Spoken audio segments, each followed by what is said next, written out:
부동산 시세표를 보다가 그만 한숨이 나왔습니다.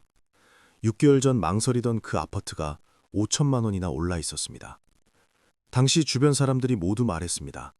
경제가 이렇게 어려운데 집값이 오를 리 없다고, 조금만 기다리면 떨어진다고 했습니다. 그래서 기다렸습니다. 그런데 결과는 정반대였습니다. 자영업은 무너지고 실업률은 치솟는데 집값만 계속 올랐습니다.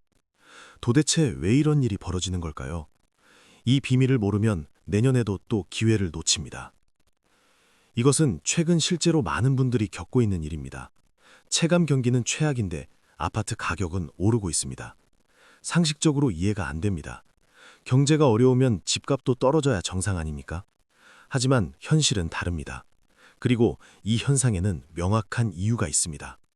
오늘 그 이유를 정확히 알려드리겠습니다.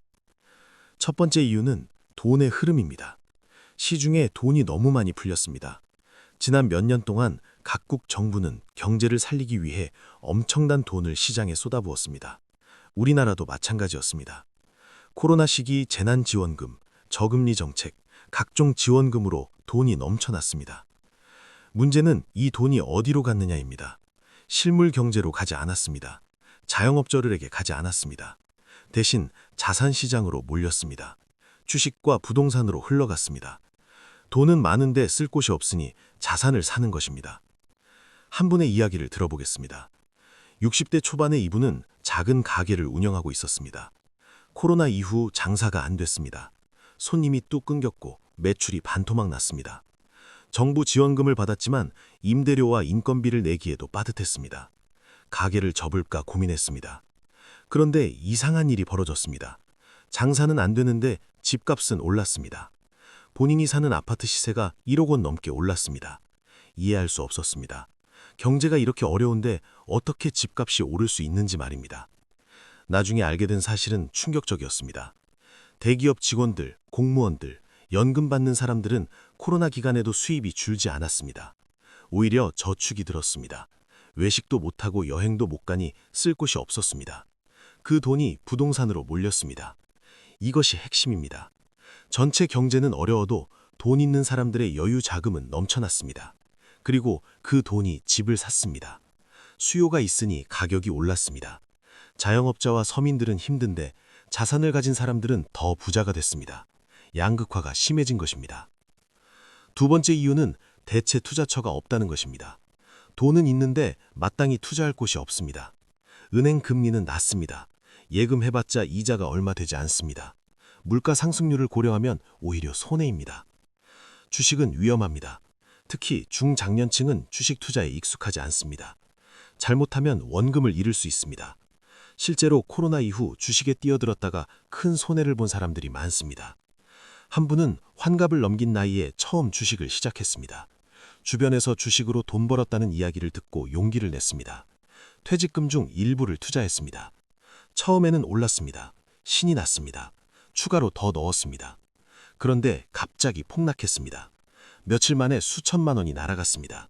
패닉에 빠졌습니다. 팔아야 하나 버틸까 고민하다가 결국 손절했습니다. 큰 손해를 봤습니다. 그 후로는 주식에 손도 대지 않습니다. 이런 경험을 한 사람들이 많습니다. 그래서 주식 대신 부동산을 선택합니다. 부동산은 익숙합니다. 눈에 보이고 만질 수 있습니다.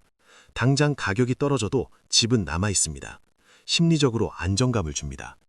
게다가 대출이 가능합니다. 주식은 현금으로만 살 수 있지만 부동산은 레버리지를 쓸 수 있습니다. 1억 원으로 2억 원짜리 집을 살 수 있습니다. 같은 돈으로 더 큰 자산을 움직일 수 있는 것입니다. 결과적으로 투자할 곳을 찾는 돈들이 부동산으로 몰립니다. 금리가 낮을 때는 특히 그렇습니다. 대출 이자가 저렴하니 부동산 투자가 더 매력적으로 보입니다. 수요가 늘어나니 가격이 오릅니다. 세 번째 이유는 심리적 요인입니다. 사람들은 집값이 떨어질 거라고 예상하면서도 정작 오르면 불안해합니다. 옆집이 팔렸다는 소식을 듣고 가격이 올랐다는 이야기를 들으면 초조해집니다. 나만 놓치는 것 같은 느낌이 듭니다. 한 부부의 이야기입니다.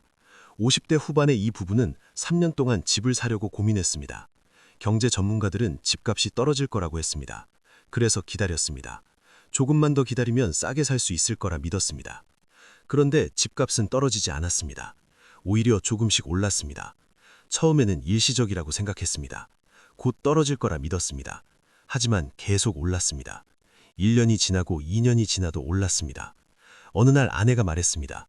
우리 이러다 영영 집 못 사는 거 아니냐고 말입니다. 남편도 불안해지기 시작했습니다.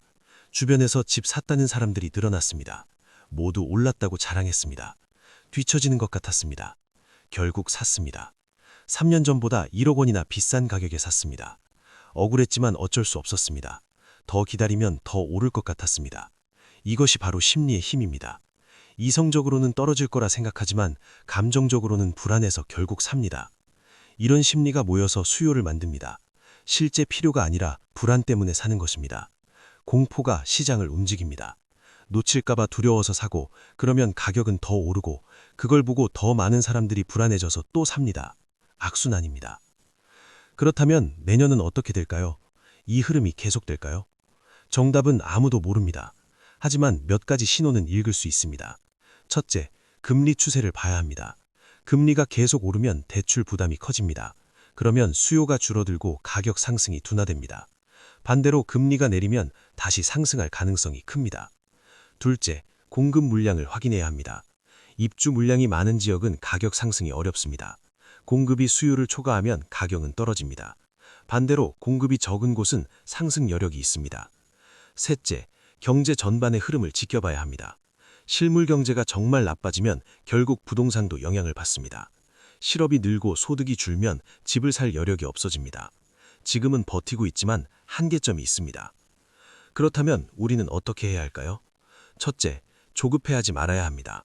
주변이 산다고 무조건 따라하면 위험합니다. 내 상황에 맞는 선택을 해야 합니다. 필요하면 사고 아니면 기다려도 됩니다. 둘째, 빚을 조심해야 합니다. 집값이 오를 거라는 기대로 과도한 대출을 받으면 위험합니다. 금리가 오르거나 집값이 떨어지면 감당하기 힘듭니다. 안전 마진을 두고 결정해야 합니다. 셋째, 분산이 필요합니다. 모든 자산을 부동산에만 몰빵하면 위험합니다. 일부는 현금으로, 일부는 다른 자산으로 나눠야 합니다.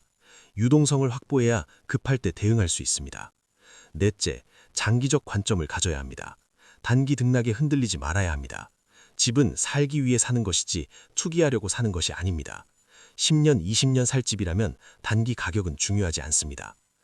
경제가 어려운데 집값이 오르는 현상은 복잡합니다. 하지만 원리를 이해하면 대응할 수 있습니다. 돈의 흐름을 읽고 심리를 파악하고 냉정하게 판단하는 사람이 기회를 잡습니다. 내년에도 이 패턴은 반복될 것입니다. 어떤 지역은 오르고 어떤 곳은 떨어질 것입니다.